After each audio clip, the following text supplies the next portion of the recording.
Okay, good afternoon, everyone, and welcome to City Hall. You obviously know why you're here, to discuss the tragic incident that took place yesterday. I think yesterday we had a lot of unanswered questions. Today we still have some unanswered questions, but the Commissioner thought it was important that we all get together to kind of give you guys an update on what we know so far, and then what I guess try to give you some reasonable expectations to when we'll know all the answers. There's still a lot of frustration here, especially with our our federal partners and our state partners in terms of laws and funding and actions that they ought to be taking to help urban centers like Yonkers. And that's a discussion we could have another day. But for now, let's kind of give you guys an update of what we have. And I'll turn over to our Police Commissioner, John Mull. Thank you, Mayor. Thank you, everyone. And as the Mayor said, for the purposes of transparency, we feel like it's best for us to get out as much information to the public about what actually happened. We're going to share with you a video of the entire incident that occurred yesterday. We'll probably play it more than once just so you can get a real handle. It's not a perfect video in terms of being able to stop it in slow motion, things like that. So we think probably the best way is to just play it and then replay it. And as members of the press have questions, we'll be more than happy to answer as many as you have for us. Just to start off, for those that weren't here yesterday, we had an officer-involved shooting at 115 Elm Street at the intersection of Elm and Linden, where our officers were members of the Safe Streets Task Force, which is a federal, local, and state task force that deals with violent crime primarily, and a lot of that the territory goes with gun interdiction, and so they were looking at targets at 115 Elm. Just to clarify, because I know there was rumors about this earlier, that this was like an undercover gun buy. It was not. It's a much more common way where we get information that there are illegal guns or someone's possessing an illegal gun, and then our folks will take action. Now, also I'd like to mention that we're not going to mention names of other people in the bodega at the time, and the reason for that is 2 are being charged federally, and the FBI and the Department of Justice has asked us not to release the names until those folks are presented to a U.S. magistrate, which we anticipate will happen later today, so you get the names at some point today, but we're not going to be releasing them right now. The other folks in the video, no one else was arrested, so we're not going to release their names either. But I will say that, this is, and we had this conversation earlier, this is a recurring problem on Elm Street that we're working to solve. And a year to the day, 1 year ago, we had a 6-year-old that was shot just 1 block over. So what you're seeing here is the officers, just to paint a picture, it's our effort and our officers' efforts and our federal and state and local partners' efforts to interdict gun violence and to try to get as many guns as we can off the street so a 6-year-old doesn't get shot, innocent people don't get shot. And that's what happens in a situation like this. So as you know, they had this incident yesterday, we described it, so now I'll play the video and then we'll go slow and you can ask as many questions as you like. Do you want to go ahead? Sure. Bear with me. I'll try to walk you through it as best I can. So, stop there. This is the bodega at 115 Elm, the interior. So, what you're seeing from this camera vantage point, you're seeing what's going on inside as our officers of our Safe Streets Task Force are converging on the bodega. And most of the folks that were outside in front of the bodega, and if you understand Oakland, Elm, and Linden, they're there quite a bit, and then they go into the bodega. So just to paint the picture, this is right before the officers get out of their vehicles and converge on the corner. Stop right there, Dean. So this is the shooter, which is 28-year-old Bryant Jackson. We can't release his name, he is deceased. And I want you to focus on the chain, because the chain is connected to the gun there, which was gun number 1. So he had the chain attached to his belt loop, and the gun is in his pocket where you see his hand. So does everybody see that? Okay, continue, Dean. Okay, at this point, it appears from what you can see, he's showing the individual in the black hood the gun, and then he calls over the individual in the gray hood the gun to show it to them. And at this point, they don't know that the officers are coming. He puts it, you can see him put it back in his sweatshirt, and you can see how the pocket hangs a little bit low. He's putting it back in the sweatshirt. The pocket hangs low, so it's heavy. And then this is where they see that the officers are coming in. He goes out and you can see him look through the window knowing the officers are coming. So up to this point, the officers come in. It's important to note that none of the officers had their guns drawn at this point.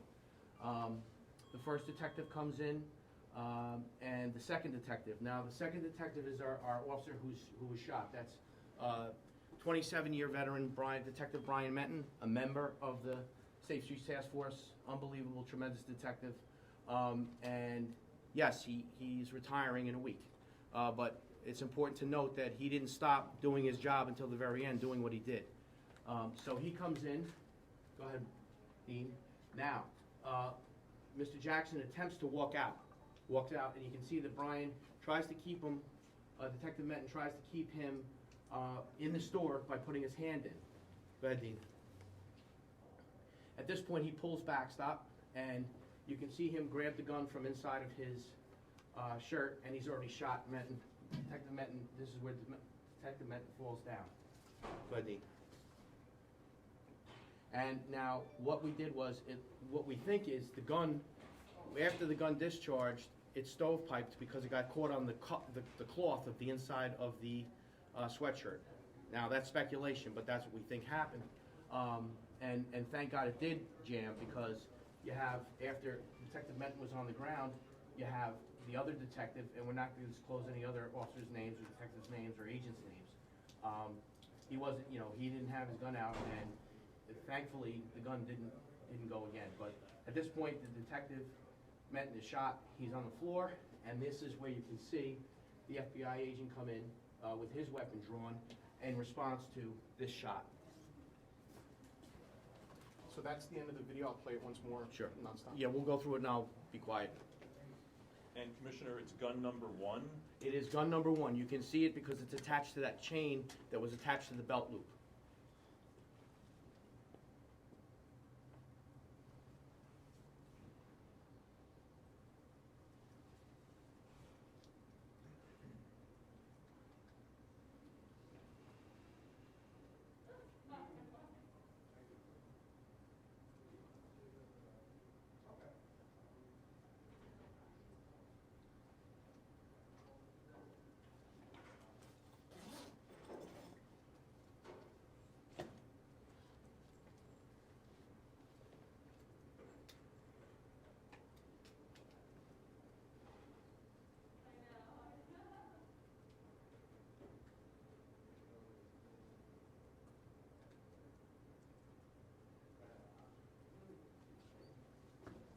One more time, if you want.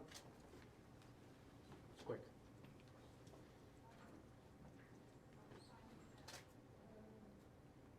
Dean, this will be on the YouTube page. Later. Watch it.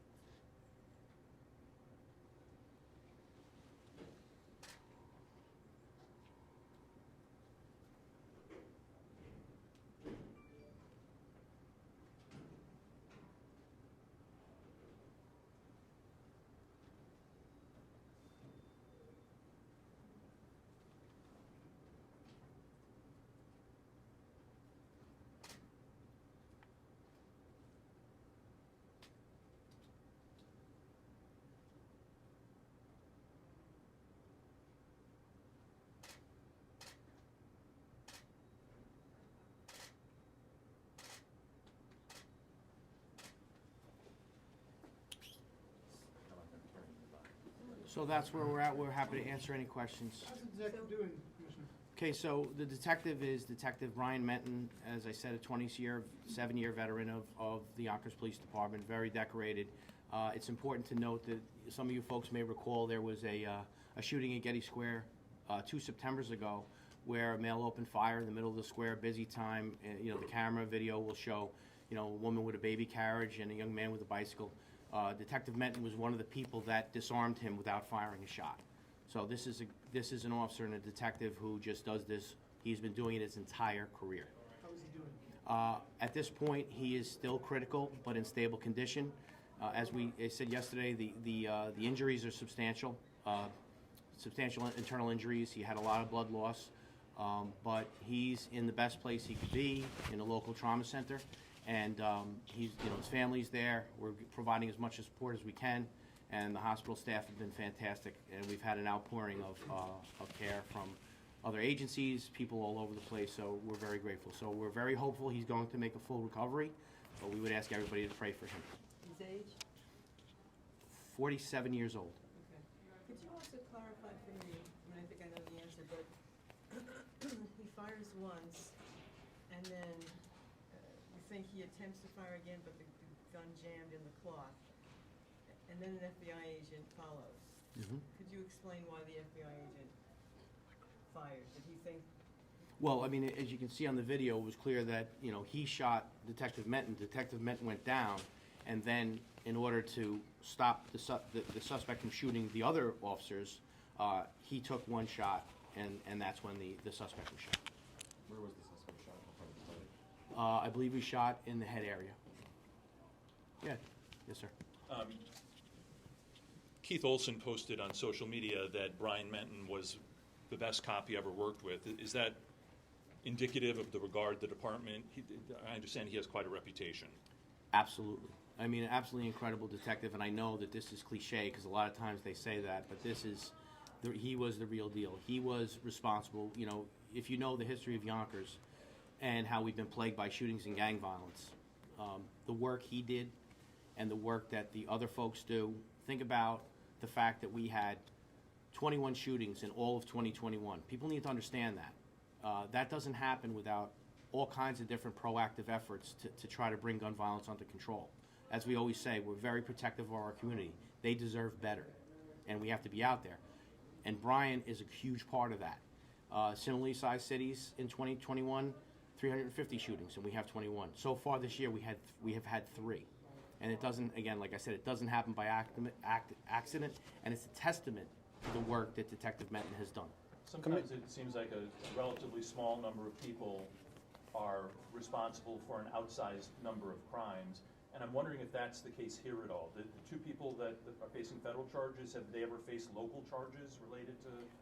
We're not at this point going to discuss anything about the 2 that are arrested federally. That information, Tony, will be released shortly by the U.S. Department of Justice. I can tell you that the other individuals in the store, 3 of whom have open gun charges and we don't know if they're out on bail or they're just released pending ROR, but 3 have open gun charges. We're not going to release their names either because they weren't arrested, but I think it's important to connect the dots there that, this is why our officers are conducting these type of operations at that particular location, because it's gun violence prone. And, it's always this constant effort to try to provide our folks who live at Elm and Linden better. And finally, I'm sorry, why did you think it was important to release this video? Is there kind of word on the street that you're trying to show is not supported by the video, or what was your thought process? I think that it's an iteration that I think police departments across the country have realized that the days of saying no comment doesn't work, and it's not the right thing to do. You have to be professional. You have to address things, good or bad, and you have to share what you have. And I think, we have the best community in the world in Yonkers, and it's important for us to share this with them so there is no lingering doubt about what happened. This is the best way to counter, maybe false narratives about what happened. We're showing you what happened, and it's important for us to be upfront and transparent with our community. And this has been a directive by Mayor Spano from day one. Did Jackson come up here from Metro Atlanta to sell these illegal guns? We don't know that for sure. And again, I think that, the criminal histories may be released at a later date, but clearly, he was in a absolute hot spot, the hottest of hot spots as far as gun violence, so that's a plausible possibility. And, No, I'm sorry, Detective Menton, was he supposed to have a retirement party tonight? No, he wasn't. He's expected to retire a week from now. But again, it's a testament to, and President Olson is correct. He's the best cop I've ever seen. as far as the work he's done in trying to lower gun violence. I mean, it's just phenomenal work. Commissioner. Follow up on the suspect who is deceased, who his mother said that he was from Georgia, visiting people up here. Do you know him to be local, or was he indeed from out of state? We don't know that at this point. We do know that in addition to these two guns, obviously after the scene settled down, we always want to do things right, and we always want to do things lawfully and make sure that our cases are as airtight as possible. So we conducted a search warrant later in the day, and we got 2 more illegal guns. So out of this location, 150 Elm Street, we got 4 illegal guns. And this is the work, again, to emphasize over and over again, this is the work that's done to make sure that none of those guns, maybe next week, next month, 2 days from now, were involved in a shooting. We don't want to see 6-year-olds shot. We don't want to see anyone in Elm and Oak shot. They, like I say all the time, they deserve better. Now, Commissioner, I hear that this particular officer that was shot been involved in many guns arrests and gun recoveries. Can you tell us how many? If you have a number? I tried, Ben, to get that number. So the question was, how many gun arrests did this officer was involved in? And if you put it in the context of was involved in, I'm sure it was hundreds. Hundreds of them. I don't have a specific number, but absolutely, this is the work that he did. Commissioner, do you know what the reason was for the initial stop of Mr. Jackson? Well, they had been investigating the group collectively during the day. So they obviously had information that there may have been gun involved, and they were correct. And that's what led to that. And can you explain a little bit about, I believe there's a story about Mr. Menton's brother-in-law who may have driven him to the hospital.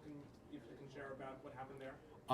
We're not going to discuss any other people involved other than Detective Menton at this point, and Detective Menton, our officer who was shot, and the deceased. Those 2 names. After that, we're not going to discuss any other names for now. Can you speculate on somebody sort of asked you what this guy's role was in the gun sales, but when he was showing the gun, was that an attempt to maybe conduct a sale, or was he showing That is absolutely a plausible possibility. I can't say for sure because I don't know what he was thinking. And I'm sure that there's going to be many more interviews with the people that were involved with this to determine that. But remember, we're only just nigh past 24 hours since this happened, so we're still at a very early stage in the investigation. It's just very important, as at the mayor's directive, to make sure we get this information out to the public as quickly as possible. But we don't have all the answers right now. Is that something they do with the chain attached to the clothing? Is it so they don't drop it, or? Not necessarily, but in this case, it's possible. Again, I don't really know what the thought process went into with respect to why he had the chain on there. Now, Commissioner, that's a hot spot, as you said. It is. And 2:15 p.m., it's a time of the day that there is a lot of kids running around, and there is a gun arrest that is about to be made. Did the officers took in consideration that shots might be fired, and there is tons of people walking around the corner? Yeah, it's a fair question. I think the issue is that they do this every day, and they have to do it, before they lose the targets or lose the opportunity of getting the guns. Obviously, all these things come into consideration. There's always a supervisor there with them, whether he be a federal supervisory agent or otherwise. So I'm sure that was taken into consideration. But these situations, Ben, are so variable, and they can change in a moment's notice that there's not a lot of time. When you have an opportunity to arrest people for illegal guns, that it's just exactly when you want it to be. Commissioner, what can you tell us about gun number 1? It's a semi-automatic handgun. There's something hanging off of the barrel down below in front of the trigger. Is that a laser sight or something? What is it? It's either a flashlight or a laser attachment. The second gun, just for the reference, is what we refer to now, and you're hearing a lot in the media, is a ghost gun. So these are the guns that are untraceable. They essentially, it's relatively inexpensive to get a machine that'll take this, heavy composite plastics and make it into a gun, but there's no serial number. So this is something that we've been seeing more of. People all over the country, police departments all over the country have been seeing, and it's a real problem that we need to have addressed because it's untraceable right now. I know it's only 24 hours later. Have you been able to do any tracing of that gun up top? To follow up on Chris's question, was it part of the iron pipeline coming up from the south? We haven't got through that yet, Tony. That'll certainly be part of it, because if we can develop a historical case as to where the gun came from, and who had possession of it. That's always gonna be something that we're gonna be very, very interested in. So you all will be reaching out to authorities in Georgia then? We probably will as part of the investigation. I wouldn't rule that out at all. Gun for just every firearms trace. Gun 2, the ghost gun, another one of the 2 suspects who's been arrested had that on their possession? Correct. And then you said there were 2 others recovered in warrants. Was that found, it was in 115 Elm, so where were the 3 and 4 located? In the back of the store. We after they did the search warrant, so the question was, where were the other 2 guns located? So you have the initial scene, we secure the scene, we back out, and then you go to a judge for a search warrant to get it done right. The search warrant gets signed, they go back in, and they found those 2 guns in the back of the store. So here we're talking about 4 stores in one location. Connected to the store owner or connected to No, suspects? we don't. We're still developing that information. But the good news is we got two more guns off the street. So 115 Elm, 4 guns. So were they being stashed in the store? It's possible. I mean, clearly, when you look at the video, I can surmise when I look at it, they're very comfortable there, and that's probably a location where they've been hanging out. Yes, sir. Now that they mentioned that, in going through different bodegas throughout the city of Yonkers, you oftentimes see people hanging out in the stores like that. Is that something maybe you want to speak to business owners, bodega owners? You got to keep it clear, because they're, stashing things and potato chip racks and stuff, It's a great question, Freddie. The question was, do we want to talk to bodega owners about, people congregating there all day? And I say it's a difficult thing for the bodega owners because the police can't be there 24/7.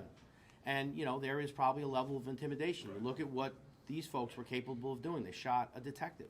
So I think there's probably some hesitancy on the part of the bodega owners to do that. I'm sure they don't want folks like this there. I'm sure they don't want gun trafficking or drugs or stolen property or all the other things, the litany of things that happen in these places, but they're limited in what they can do.